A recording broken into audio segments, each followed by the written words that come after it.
Citizens arrest! Citizens arrest! The Twins are still for sale, but Justin Ishbia won't be buying them. What happened? And who'll be buying the Twins instead? Maybe nobody. Lots of uncertainty right now as the Twins begin their Grapefruit League games. This much is certain. We can't sort it all out until you get Locked On Twins.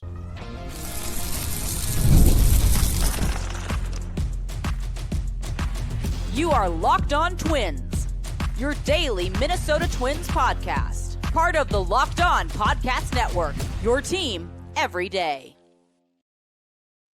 Oh, hello again, everybody, and welcome back to Locked On Twins, your daily go-to source for the top Minnesota Twins insight, discourse, and analysis.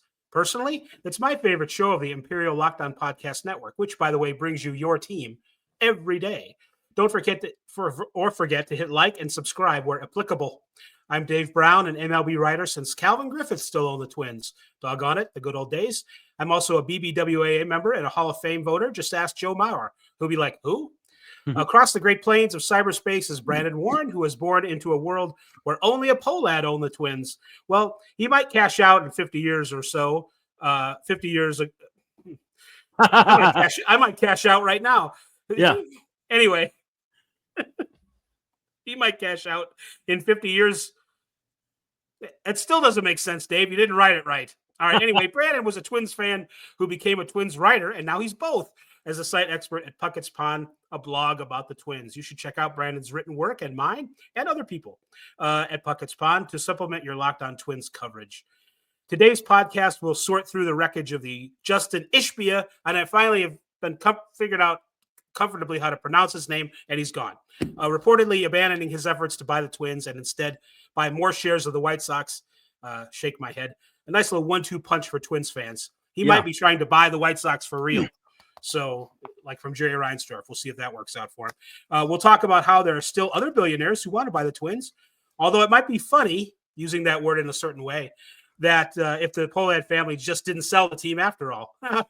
And while there was no sale in the Twins boardroom, there was a sale on the mound, get it? With the Braves facing the Twins in their Grapefruit League opener in 2025.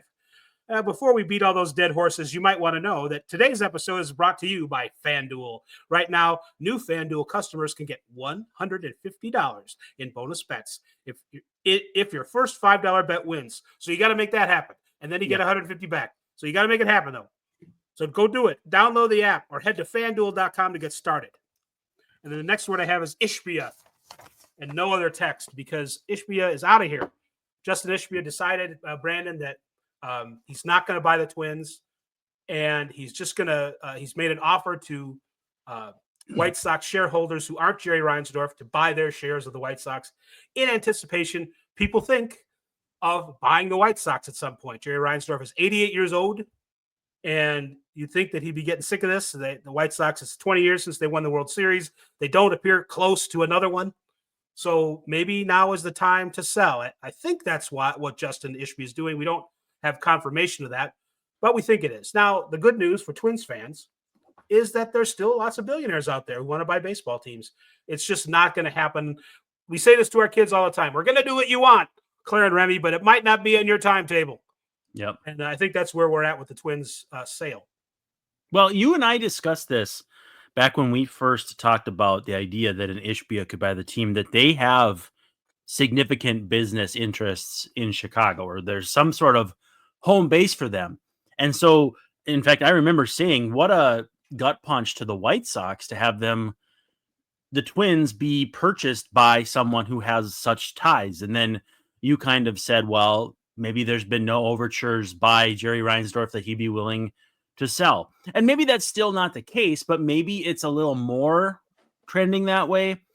Plus more shareholders on the minority side of things being willing to, move some shares and that sort of thing. It just means basically that things seem to have changed in some form or fashion to where I think it's maybe along the lines of he thinks that Jerry Reinsdorf is closer to selling than not selling.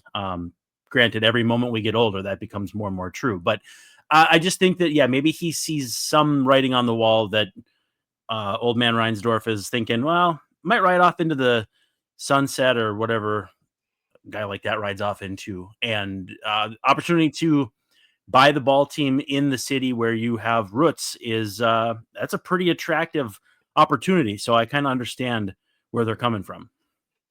Despite the recent World Series, and by I say recent, like geologically speaking, that the White Sox won, I think White Sox fans would like to see Jerry Reinsdorf ride off into the actual sun. Yes, what they would prefer. I can't believe I didn't make that reference. Yeah, I was thinking like riding off into the what's the river into hell? Is that River Styx? Styx, yes. I want him to jump into the River Styx. Maybe do a polar plunge, but whatever the opposite of that is. Styx, a band from Chicago, by the way. So I don't know if that ties it all together or not. But so like, what now for the Twins? Well, how is it actually bad? It's not necessarily bad because, as I said, there's other billionaires in the world.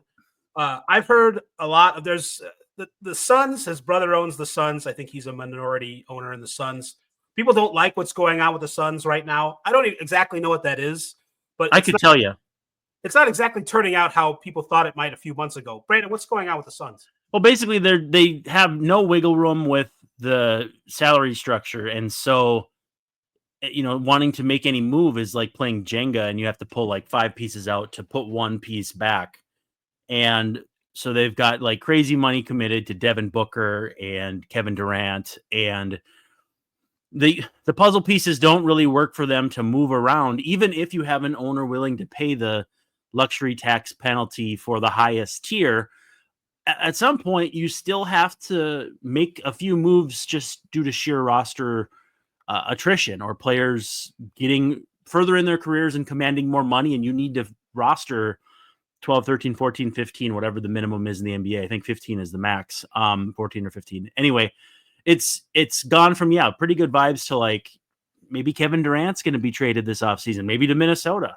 So it's this is not me trying to say, this is vindication. There's no way it would have been that great here because look at how it's going in Phoenix after everybody thought it was. And in some ways, I think people tried to do that with Steve Cohen too, where he couldn't buy a World Series right away. I think the people that are making the biggest mistakes right now are the ones seeing definitively one thing or another. And they want so badly to have an opinion that it doesn't matter if it's right or not. The poll ads screwed this up. Ishbia decided he no longer wanted the Twins because the poll ads tried to nickel and dime him. Like, whatever fan fiction you're writing, like, okay, that's fine. That's cool. You're just yapping, though. You're just gabbing. You're not actually... You're saying what's most plausible in your mind when, in fact, the odds of it actually being true are so, like, minimal. And people are just presenting it as fact or as like, I'm pretty sure this is what's happening. And I mean, it's exhausting, Dave. It's exhausting to read some of this stuff. It is. And that's not the only topic where that's true, where it's kind of the downside. I sort of hesitate to say this because it will sound arrogant or whatever, but this is kind of the downside of the internet where everybody has a voice.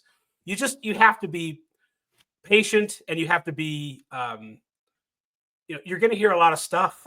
You're going to hear a lot of stuff, and a lot of it is unfounded. Everyone has yes. Well, everyone has one. Yes. Everyone has a voice, and nobody has news, and nobody has news judgment. So I mean, it's you think everybody is equally as credible as each other, and that's problematic. You need to you need to understand who is legitimate and who's not. Are you reading someone who's yapping or someone who's reporting? There's a big difference. It is true that in the past few years, like some big trades have been broken by people who have like internet handles of like Katy Perry's booty 9169. And I mean, that's happened. So I think that's part of that's the downside. Like the Ken Rosenthal read the column is the one that I will.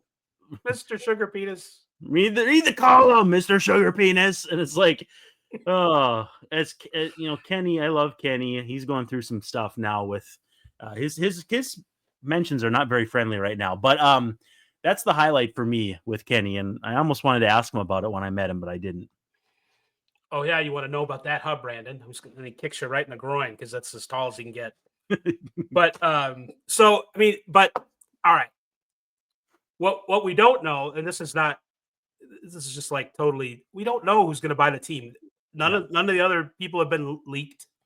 So we don't know. The speculation about, well, we got this billionaire from Minnesota and that one. I hope it is someone with a lot of money who's from Minnesota who will want to grow the team and spend more money than the pole lads. That's basically it. And then how important is it to you? Or hire someone like Falvey or someone who's going to do that. I don't know. I hope it's somebody like that. I don't know who it is. I don't know how long it's going to take. That's kind of the bad part. The only thing that I can really comment on with any sort of conviction is it's not great for this season that the pole lads are still in charge of, I don't know if like Falvey got carte blanche to spend his $12 million on the 3 players or because they thought that the team would be sold soon. But that might be the last of the payroll bumps for this season. So people are just going to have to be more patient, and it's tough when you haven't won a World Series in 35 years. Well, I think we should grab our ad break, and then I do have a question coming out of it about where the ownership is from. So how does that sound? Mm-hmm. Well, when the game tips off, the NBA action is just getting started, and there's no better place to get in on it than FanDuel, America's #1 sportsbook. With FanDuel, you can place live bets throughout the game, so even if you miss the opening tip or you want to bet on a fourth quarter comeback, you can stay in the action.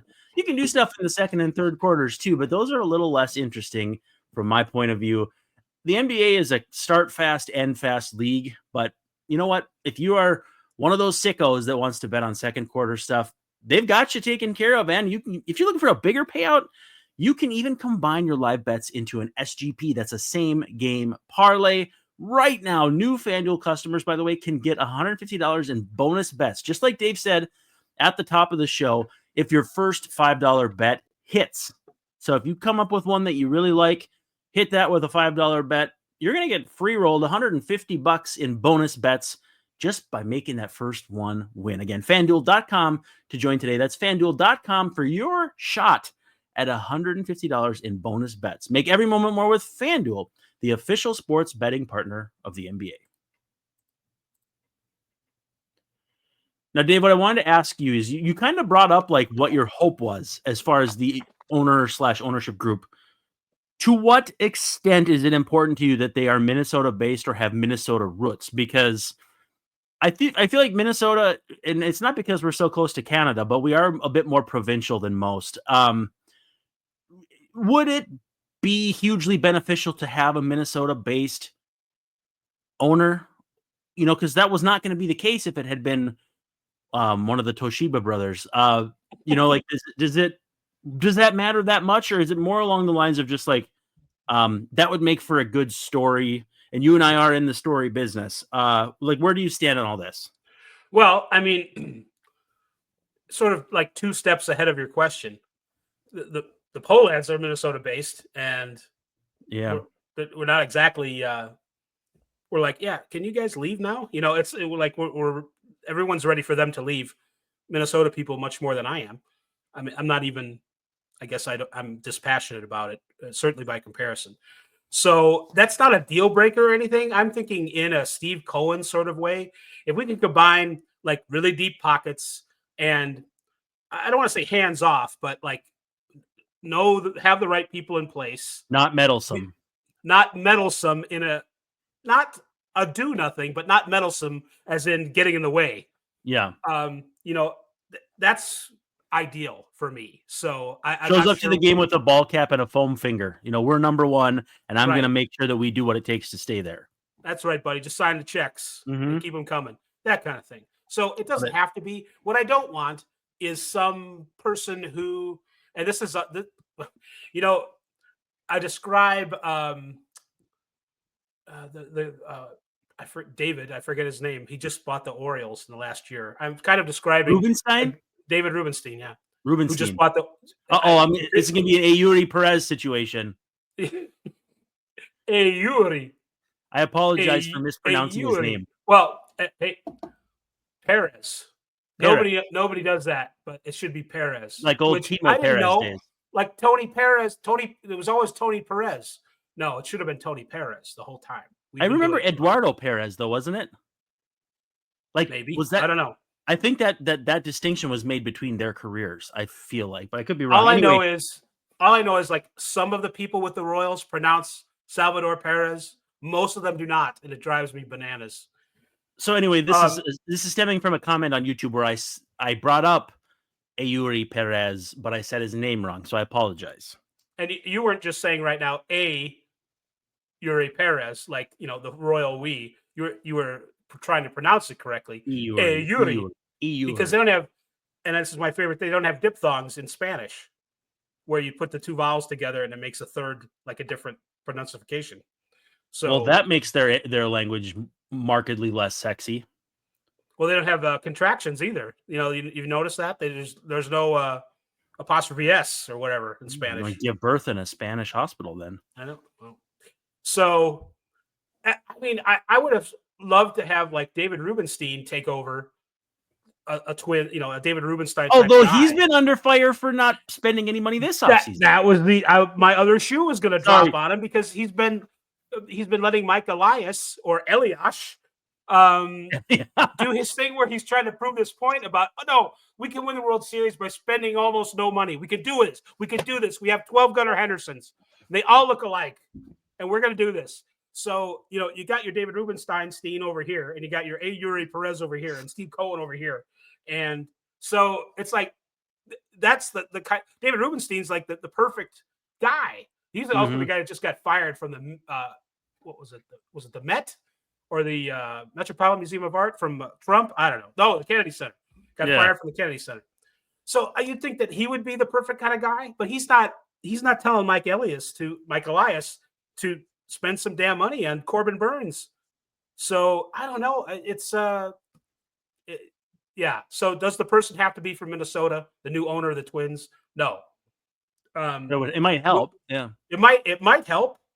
So at least that'd be what people would that'd be like one less thing to complain about because people would be, you're not from here, you carpetbagger. Nice sale, poll ads. Exactly. So exactly. All right, let's talk about, there's probably not going to be anything new to talk about with the Twins owner for like at least 48 hours. So we can move on to the next topic, which is the season started. Yeah. The Grapefruit League season has started. What do I have here? Justin Ishbia was shredding Twins fans' hopes for a quick transition to new ownership. Chris Sale was mentally shredding throwback jerseys he doesn't like. Actually, he just shredded the Twins for an inning. This is Saturday before leaving it to the Braves bullpen, which the Twins eventually got to in the 3-1 victory. So they won yesterday. They lost today to the Pirates. But Zebby Matthews was throwing gas and not like on the fire in a bad way. He was throwing harder than he usually does, topping out at 97.4 miles an hour on a couple pitches and close to that on the third and fourth. It could be spring training adrenaline or something that he's been working on, but that's a great sign, isn't it, that Zebby Matthews was throwing that hard? Well, I wrote it over at the Puckett's Pond that he threw like 97.4. His previous high in a regular season game was 97.1 to Brendan Donovan of the Cardinals, who they'll face here soon, last August. And he had, I think, 32 pitches total of 96.0 miles per hour or faster last season in the major leagues. And he had 12 of them in the lid lifter on Saturday. And so I guess, as I wrote in the article, it was more along the lines of like, it's really hard to know what spring training means. It's like trying to juice a banana. You're not sure you're doing anything productive, but you definitely are moving around. Like you don't know if there's anything happening that's actually meaningful. But there are pitchers who are slow starters. And like Duran, who threw the 3 hardest pitches of the day, was still only 98.99. And it's so funny to say only 98.99 with that. It's like talking about Grandma Moses being only 96 when she was painting or something. But Zebby doing that, you've had guys who, Joe Nathan would come in throwing 86, and by the end of spring training, he'd be 96 with that nasty buckling curveball. Where Zebby goes from here is going to be curious to watch because the Twins do have at least a little bit of a reputation of guys picking up velocity with them.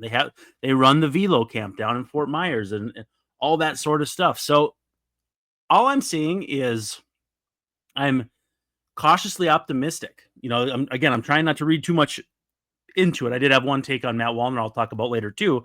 But with that said, yeah, I thought Zebby came out throwing darts and he looked really dang good. And then today, I'll jump back to Duran in a second, but today, just because it's future starting pitchers, Festa looked pretty good. He's added a sinker.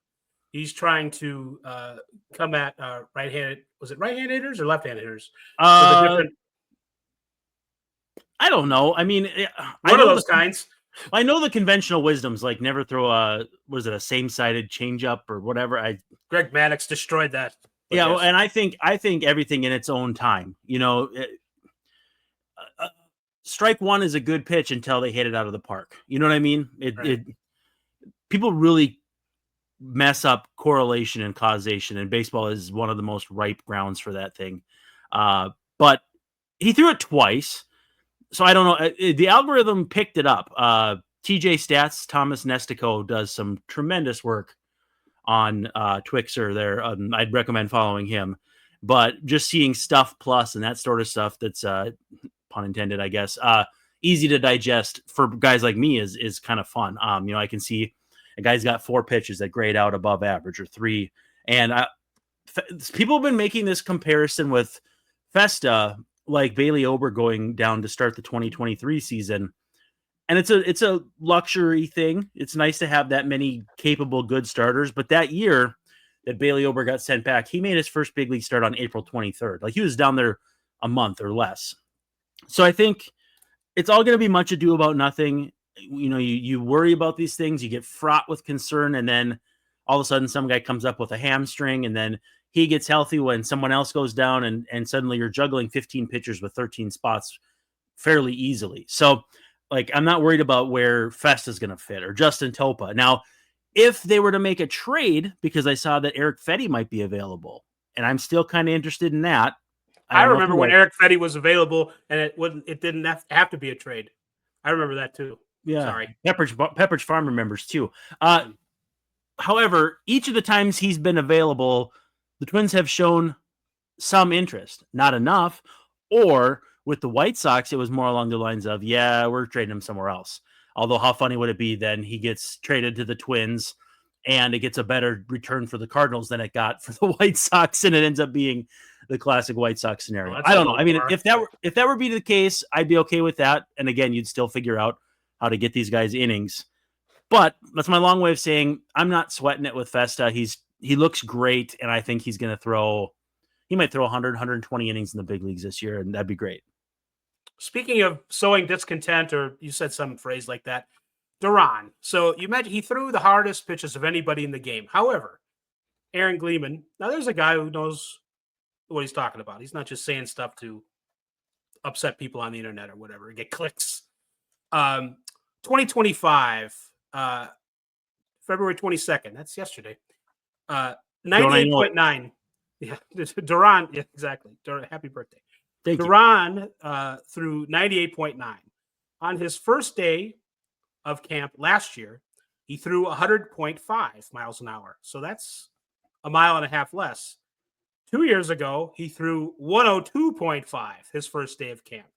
Now, what Aaron didn't have, and people, of course, completely went apoplectic and overreacted to it. However, last year, Duran threw 100.5 miles an hour in his first appearance in camp. Do you know what his fastball averaged last year? It was like 100.3 or something? It was the same. It was 100.5.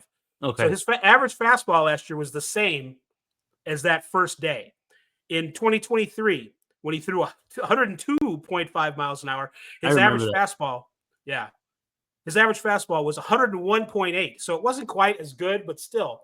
So, like, and I didn't see anybody. I was looking for, did any of the reporters ask about Duran? I didn't. Maybe they did, but they didn't write about it that I've seen. Yeah. Is he taking it easy? Is this on purpose? They said, because I read something that he was more encouraged about this offseason because I don't know if he was trying to become a citizen the year before. He had a lot of did additional like complications to his off season, whether it was travel, A lot of travel to the Dominican. Yes. Yeah, something like that, where he didn't have the time to dedicate himself to like the 100% efficiency of an off season, whereas he did this time around. And then I think he said he ate a little better too. I can't remember if it was like lost 12 pounds. Yes. Right. So I think that it's more along the lines of who knows. I do have can I tell a funny story? Is a quick funny story? Yes. So Terry Ryan, we were talking about a guy's weight, and Terry goes, I don't get too worried about a guy's weight. We had Boof Bonzer show up to spring training 30 pounds lighter, and his fastball was 86 miles an hour. And we told that mother bleeper to put those 30 pounds back on right bleeping now. And fastball came back with it. So it's like they're like, Duran's 12 pounds down and 0.9 miles an hour down or whatever. What's the conversion rate there? But yeah, that's one of my all-time favorite Terry stories. I get to talk to him every now and then, and he says, "Yeah, we told that blankety blank to put that weight back on right blanking now." And I was like, I noticed on the internet, which is a dangerous place, that you can purchase an autograph from Duran that it has inscribed also 104.8 miles an hour, which he famously threw a couple years ago. Huh. And it's just funny to me that, I mean, that's the number that everybody, if there's like 1 miles per hour associated with Duran, it's that.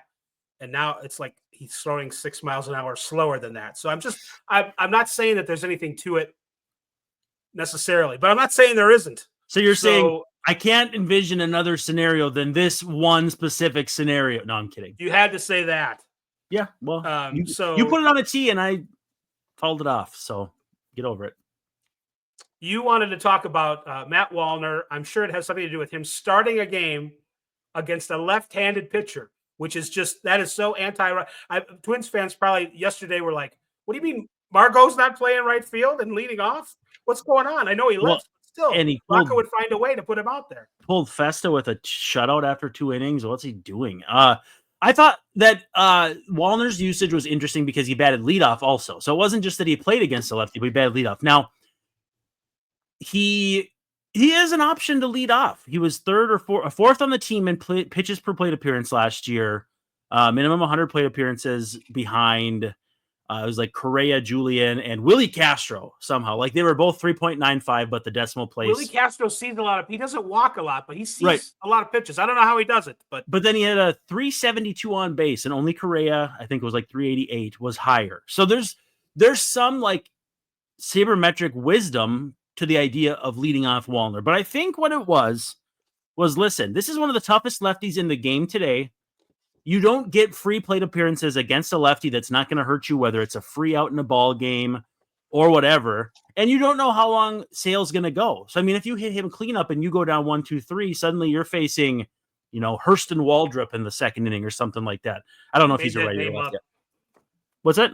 You made that name up. Yes, I did. But I think it was as simple as give him a plate appearance against a tough lefty. That's like the one frontier he still has to conquer as a major leaguer. He's got like a 4-something OPS against him and like a 950 against righties. So I think it was just, hey, get him a plate appearance against a tough lefty and show him like, yeah, you can get these opportunities, but what do you do with them and where do you go from here?